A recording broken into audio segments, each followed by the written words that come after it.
Shalom, shalom à toutes et à tous. Juste un dernier petit réglage. Je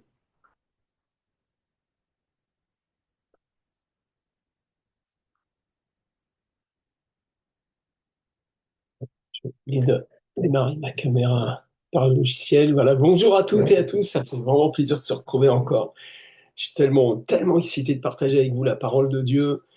Et alors que je creuse, j'ai pris un peu d'avance et je vais déjà essayer de vous donner des éléments. Et vraiment, c'est incroyable. La parole de Dieu, c'est un trésor. Vous savez, il y a beaucoup de gens qui, par exemple, il y a des gens qui parlent de l'Afrique, ils la rêvent, l'idéalisent ou ils l'imaginent, hein.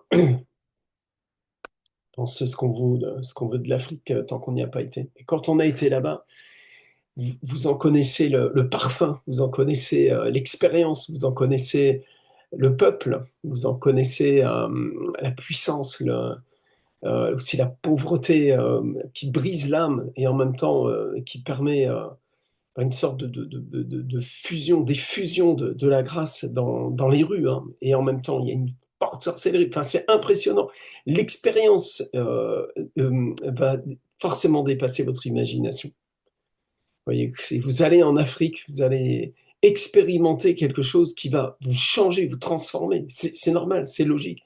Quel que soit le pays que vous allez visiter, vous allez avoir ce qu'on appelle le choc culturel. Vous allez avoir une expérience qui va fonder tout un autre système de pensée qui va vous obliger à changer, à réactualiser votre perception des choses. De la même manière, hein, quand nous visitons la parole de Dieu, nous pensons la connaître, nous avons une projection de ce que nous savons, hein, de ce que nous avons pu apprendre. Mais quand nous visitons littéralement la parole de Dieu, tout d'un coup, nous avons une autre perspective, une autre compréhension qui va éclaircir, qui va approfondir, qui va nous permettre d'être beaucoup plus, beaucoup plus proche de ce qu'elle exprime. Amen. Alors, je vous invite à persévérer, à continuer, à étudier la parole de Dieu, à être des éducateurs de votre intelligence. Amen. Soyez des éducateurs de votre intelligence. Votre intelligence, elle est très précieuse. Les gens qui manquent d'intelligence, c'est terrible, hein. La Bible, quelque part, met un coche là-dessus en disant, hé les gars, je vous ai donné une intelligence, hein. Le commencement de la sagesse, c'est la crainte de Dieu, mais l'intelligence, c'est de le connaître. Et vous le savez, Dieu, ce n'est pas juste un personnage, c'est pas un barbu là dans le ciel. Il est le Verbe, il est esprit, il est un Père. Il est le Père, le Fils et le Saint-Esprit, unis de toute éternité et qui se manifestent à nous pour sa gloire, hein, pour la louange de la gloire de sa grâce. Amen. Alléluia. Alors nous sommes des personnes complètement ébahies, privilégiées de le connaître, de le rencontrer, de l'adorer, de le découvrir.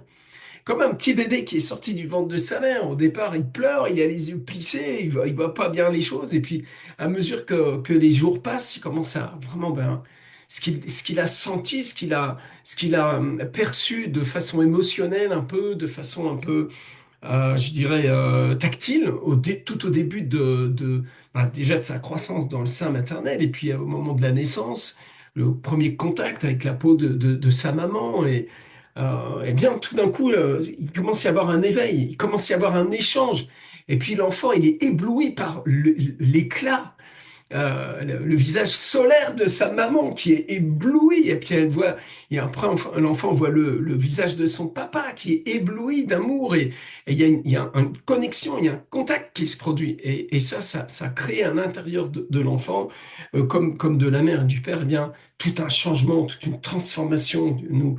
Quand un bébé est né, nous naissons papa, nous naissons maman, et tout ça, ça participe à la vie et à l'expression de la vie. Eh bien, avec le Seigneur, c'est exactement pareil. En réalité, c'est la nature humaine qui est à la ressemblance de la gloire de Dieu. de cette gloire manifestée, de cette vérité manifestée, de cette réalité. Le Père est esprit, Dieu est esprit, et il cherche des adorateurs en esprit et en vérité, en réalité. Nous sommes de ceux donc qui sont illuminés par la révélation de Christ. Nous sommes illuminés par la connaissance de Christ au travers aussi de sa parole, de l'enseignement de la parole. Amen. Donc notre intelligence est convoquée dans ce chemin de révélation. Pour ne pas être juste des chrétiens émotionnels qui font une expérience de poulet, là, où nous sommes touchés par la grâce. Tant mieux, un bon beefsteak, c'est bien agréable de temps en temps. Mais ce que je veux vous dire, c'est que nous sommes de ceux dont notre âme, notre intelligence est fondée sur le rocher des siècles. Amen. Donc c'est très très bon d'aller dans l'étude de la parole, dans la théologie de la parole. Amen. C'est important que j'aimerais que mes disciples grandissent. Grandissons ensemble. Moi-même, je suis en train de grandir. Et vous voyez bien que nous allons de gloire en gloire, de transformation en transformation. Et même mon enseignement, ma prédication a tellement changé depuis plusieurs mois et même depuis plusieurs années pour ceux qui me suivent. Et gloire à Dieu que nous allions dans les profondeurs parce que nous ne voulons pas être superficiels, nous ne voulons pas être vous savez, des petites clochettes qui font du bruit là autour de la robe du souverain sacrificateur. Nous voulons être aussi les fruits qui sont entre les clochettes de la robe du souverain sacrificateur. Et le souverain sacrificateur, le grand apôtre et souverain sacrificateur, notre foi, vous le savez, c'est Jésus-Christ.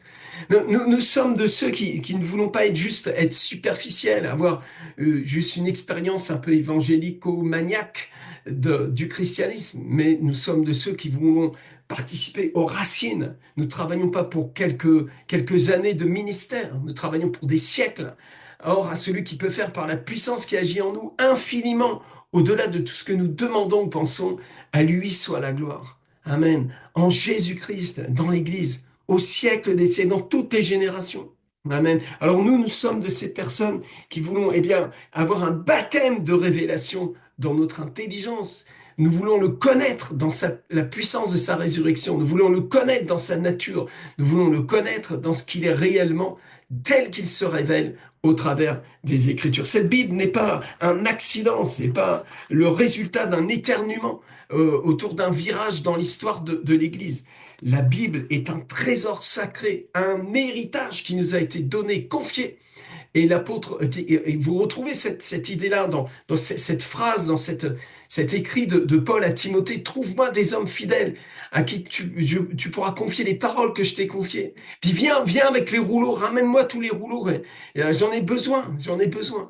Alors ramène les rouleaux dans ton bureau là, ramène les rouleaux dans le secret de ta chambre. Ouvre ta Bible et sois un étudiant de la saine doctrine, un étudiant de ce que Jésus a fait à la croix pour toi, un étudiant de l'œuvre de rédemption. Plus tu comprendras l'échange à la croix, plus tu comprendras à quel point nous avons été sauvés par la grâce de Dieu, plus ta foi sera fondée sur le rocher des siècles. Et tu feras partie de ces gens qui n'ont pas bâti sur du sable, mais qui ont creusé et posé le fondement sur le rocher des siècles. Christ, le roi de gloire.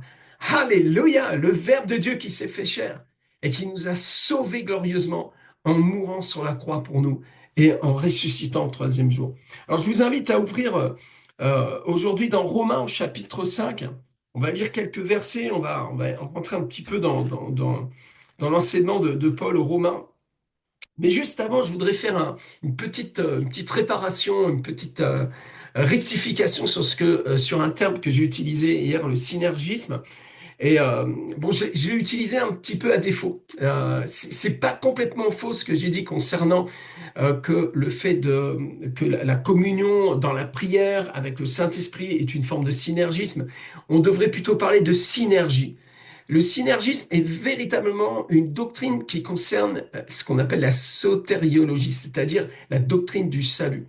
Et juste, je vous fais ce petit correctif. mais c'est pas très grave, mais c'est important quand même de souligner. Le monergisme, hein, Dieu seul accorde la grâce sans dépendre de l'homme. C'est typiquement la position réformée, calviniste, à laquelle j'adhère à 100% aujourd'hui. Romains chapitre 5, hein, qui est cet exemple, la grâce hein, découle uniquement du sacrifice de Christ. C'est tout l'enseignement de l'épître aux Romains, pour moi, elle est là. Et le synergisme, Dieu agit en collaboration avec la réponse humaine, et notamment dans la sanctification, mais parfois aussi dans l'intercession. Mais ça, c'est la partie synergie qu'on a vue, mais surtout la sanctification. Donc le salut, c'est plutôt typique de la pensée arminienne ou catholique. C'est-à-dire que Dieu nous fait participer à notre salut, et ce qui implique que nous pourrons perdre notre salut. Et vous allez voir, si j'arrive à vous donner ce que je voulais vous donner aujourd'hui. On va essayer d'aller là-dedans.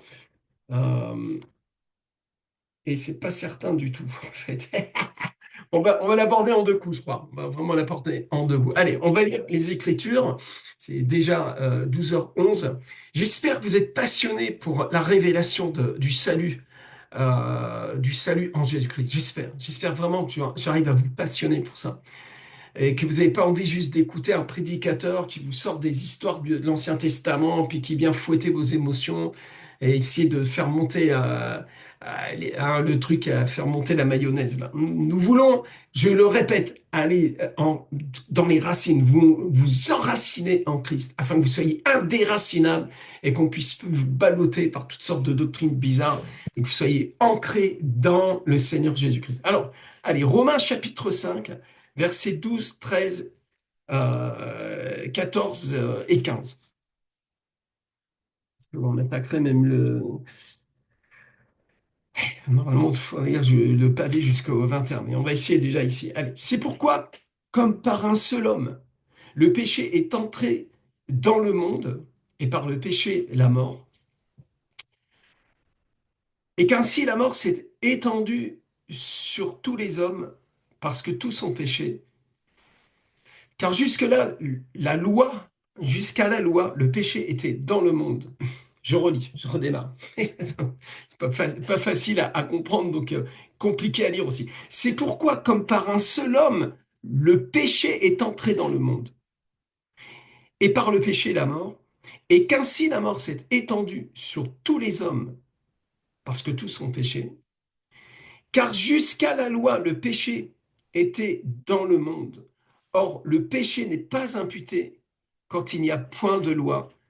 Cependant, la mort a régné depuis Adam jusqu'à Moïse, même sur ceux qui n'avaient pas péché par une transgression semblable à celle d'Adam, lequel est la figure de celui qui devait venir. Mais il n'en est pas du don gratuit comme de l'offense, car si par l'offense d'un seul, il en est beaucoup qui sont morts, à plus forte raison, la grâce de Dieu et le don de la grâce venant d'un seul homme, Jésus-Christ, ont-ils été abondamment répandus sur beaucoup. Il n'en est pas du don comme de ce qui est arrivé par un seul qui a péché, car c'est après une seule offense que le jugement est devenu condamnation, tandis que le don gratuit devient justification après plusieurs offenses.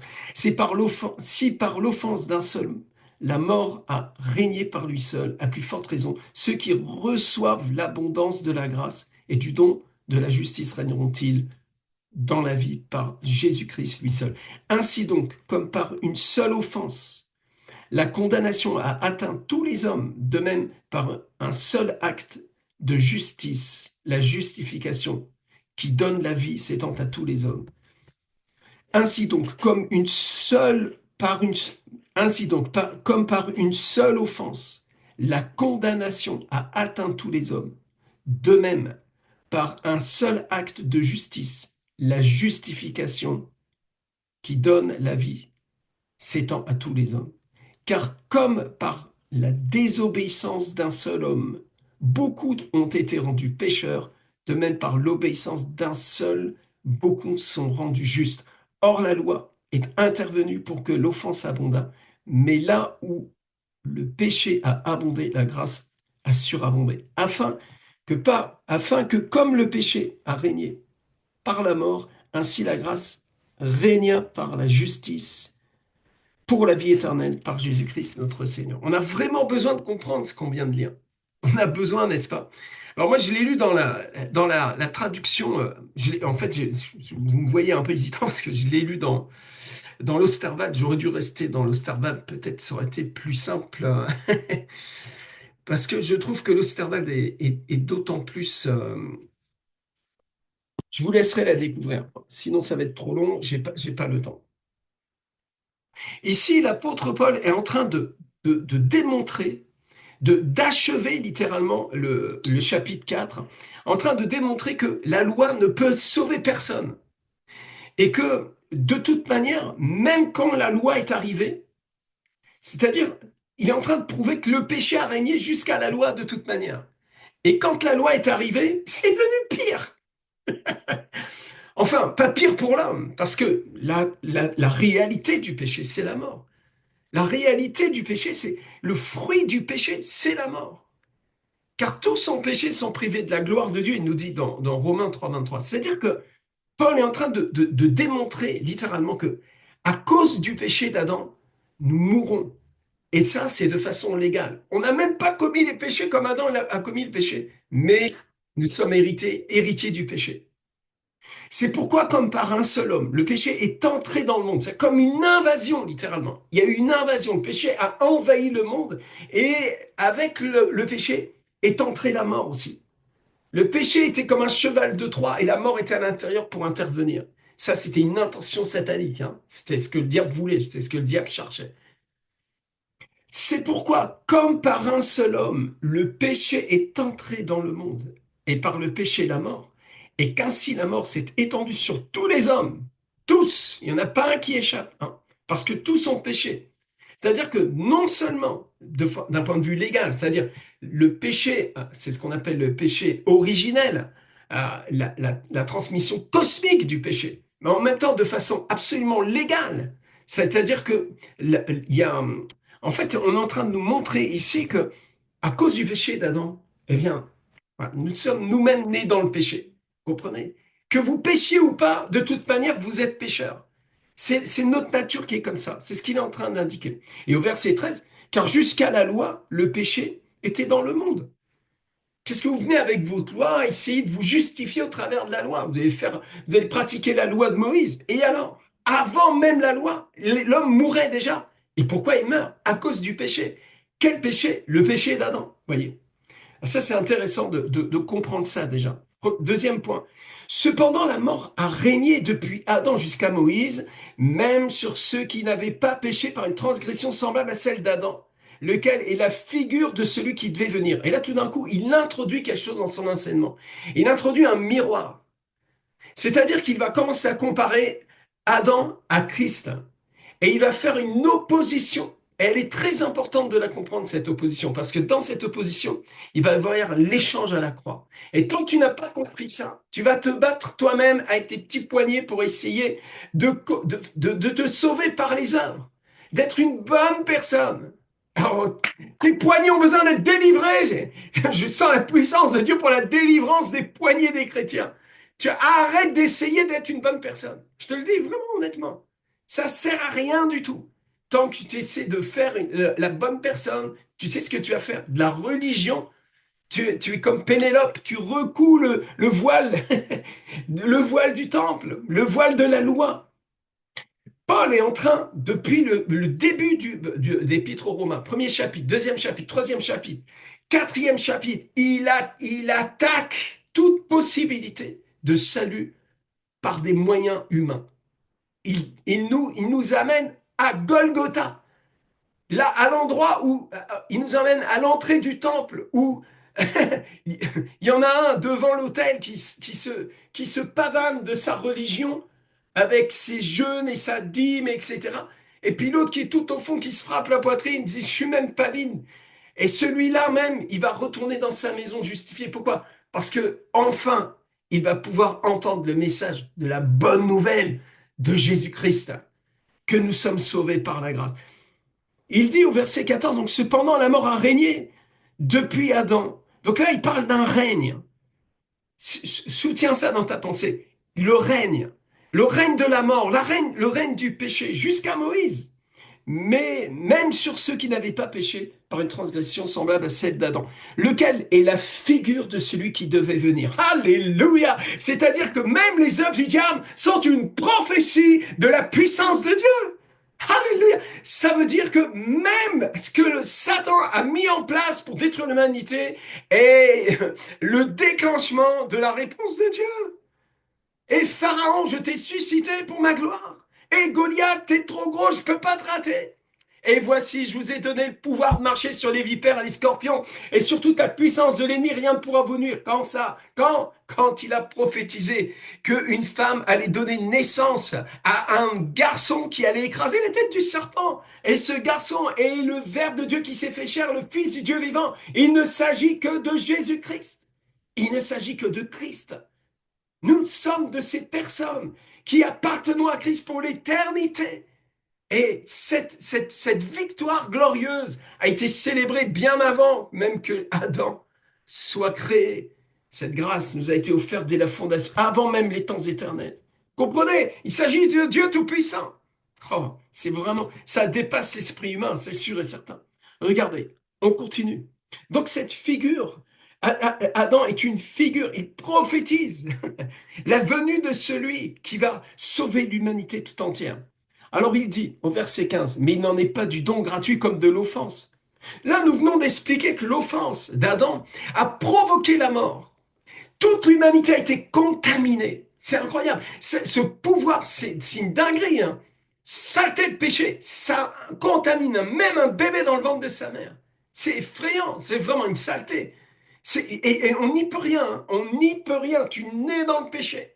Vous comprenez? C'est exactement ce que l'apôtre Paul est en train de nous faire comprendre. Et là, il va commencer, il attaque maintenant avec le message de la grâce. Il dit attention, il n'en est pas du don gratuit comme de l'offense. Hein. On n'est pas au même niveau. Vous savez, cette image représentant le diable tout musclé, c'est tout rouge, en train de faire un bras de fer avec Jésus qui est là, et puis ils sont face à face, tu sais, c'est le bras de fer. C'est un blasphème, cette image. Elle est débile, elle est en dehors de l'évangile.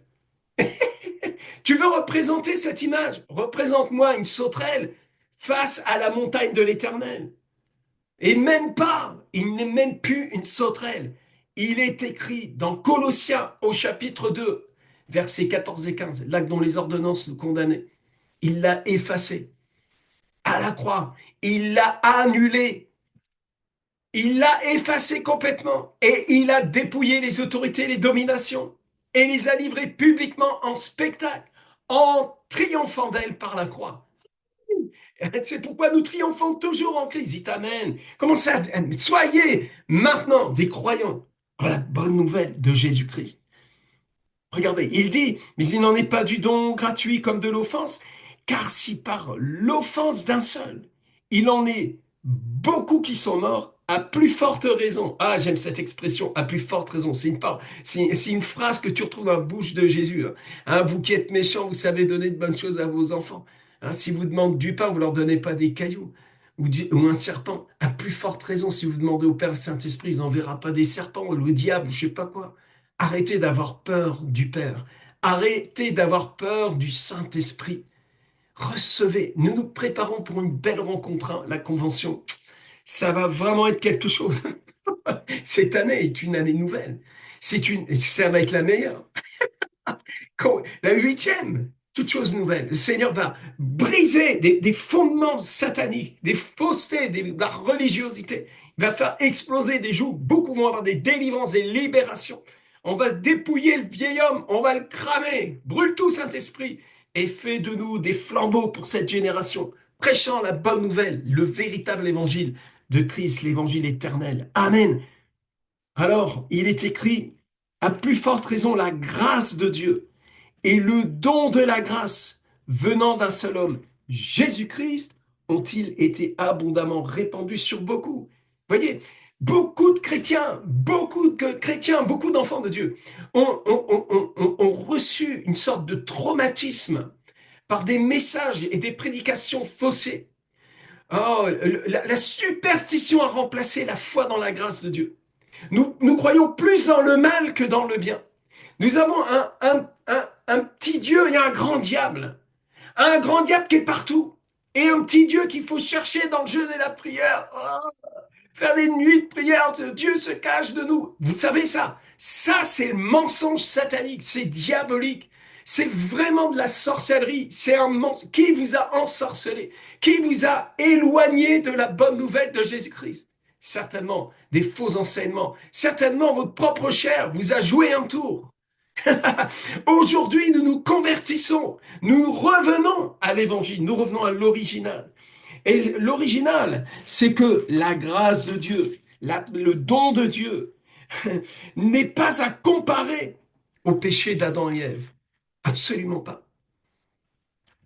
Vous comprenez? La puissance dont nous parlons aujourd'hui, la puissance de la grâce, a le pouvoir légal de sauver le pécheur.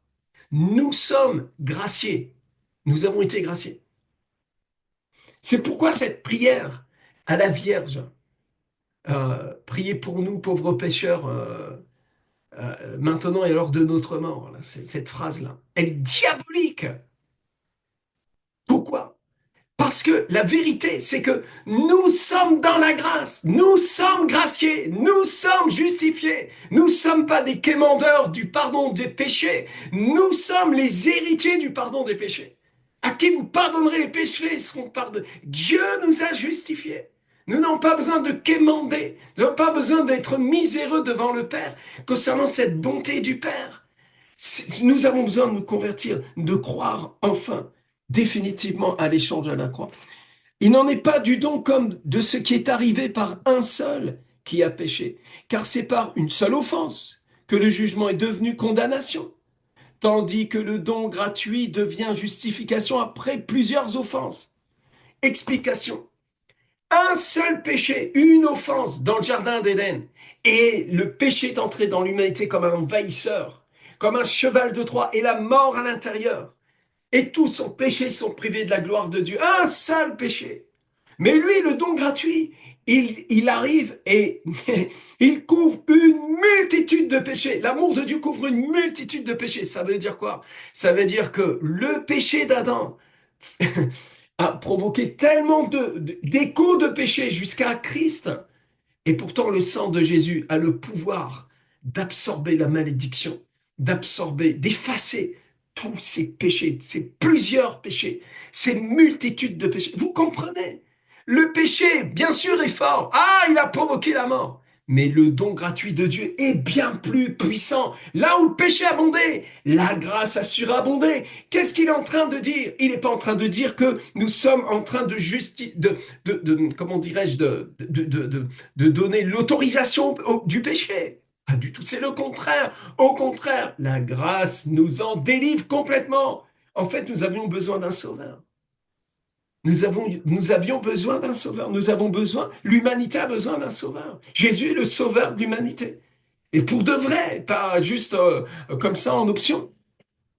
Regardez, il est écrit encore, si par l'offense d'un seul, la mort a régné par lui seul, à plus forte raison, ceux qui reçoivent, eh bien, l'abondance de la grâce et du don de la justice régneront-ils dans la vie par Jésus-Christ lui seul?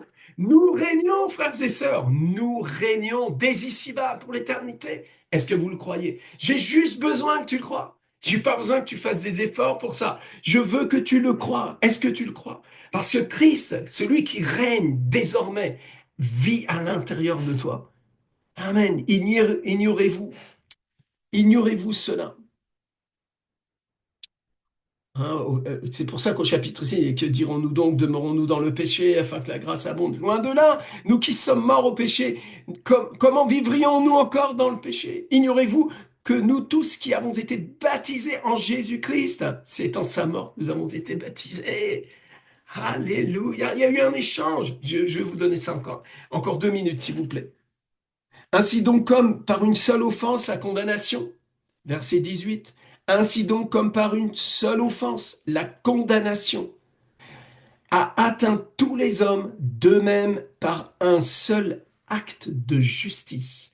La justification qui donne la vie s'étend à tous les hommes. Nous avons une bonne nouvelle pour toi, païen, sur YouTube, là. Si quelqu'un vient de tomber sur cette... J'ai une bonne nouvelle pour toi. Quelle que soit ta religion, je ne sais pas en qui tu crois. Nous croyons en Jésus-Christ qui nous a rachetés pour l'éternité. Il est mort pour nos péchés, il est ressuscité. Ne veux-tu pas un si bon berger? Ne veux-tu pas un si puissant sauveur? Que tu n'as rien à apporter que seulement un oui, un merci Seigneur, et de le recevoir dans ton cœur. Amen. Est-ce que tu veux le recevoir? Reçois-le maintenant. Invite-le. Quiconque invoquera le nom du Saint-Sauveur. Reçois Jésus maintenant. Et comprends cette grâce puissante. Regarde. Verset 19. Car comme la désobéissance d'un seul homme, excusez-moi, car comme par la désobéissance d'un seul homme, beaucoup ont été rendus pécheurs, de même par l'obéissance d'un seul, beaucoup seront rendus justes.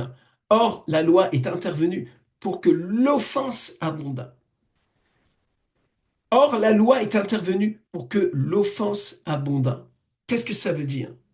Il y avait le péché, il y avait la mort qui était là. Mais quand la loi est survenue, et tout d'un coup, c'est comme si on mettait une loupe dessus. Regardez, le vrai problème de l'humanité. What? Et là, tout d'un coup, pouf, il y a cette conviction, le péché mis en lumière. Hein. Et ce n'est pas pour que tu te débrouilles tout seul avec ça, tu vois. Mais non, écoute bien. Or, la loi est intervenue pour que l'offense abondât. Mais là où le péché abondait, la grâce surabondait. C'est-à-dire que la loi a fait cette loupe sur la réalité du péché. C'est-à-dire que le diable lui-même a été localisé. La source du problème localisée. Et Dieu, maintenant, il a bien visé, il a pris sa carabine qui s'appelle la croix. Il l'a chargé du sacrifice de Jésus, de l'œuvre à la croix. Et il a visé la tête, il l'a éclaté, il a écrasé la tête du serpent.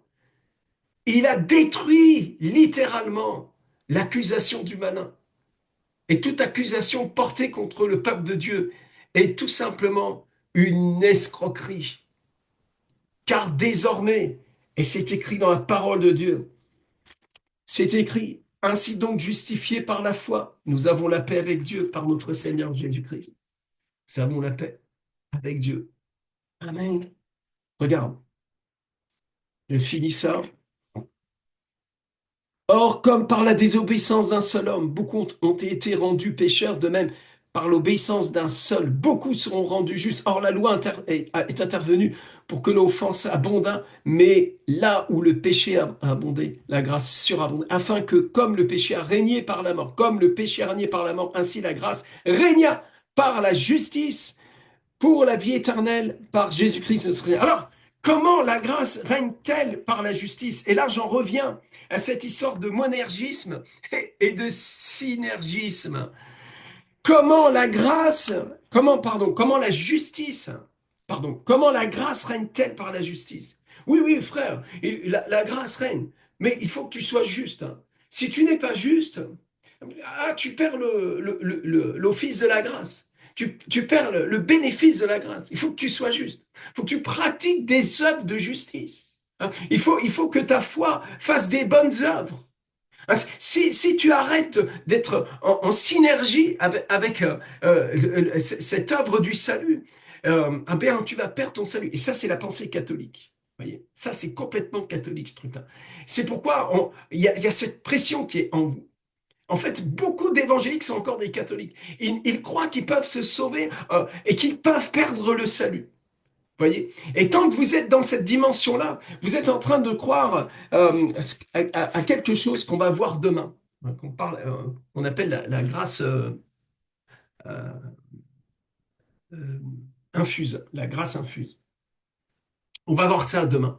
Je finis parce que sinon cette vidéo va être trop longue. On se retrouve demain, on continue sur ce message. C'est très très puissant. Euh, Très puissant. On se retrouve demain. J'ai la suite demain. Connectez-vous, partagez cet enseignement, soyez bénis et surtout préparez-vous pour la convention de la Maison Prière pour toutes les Nations.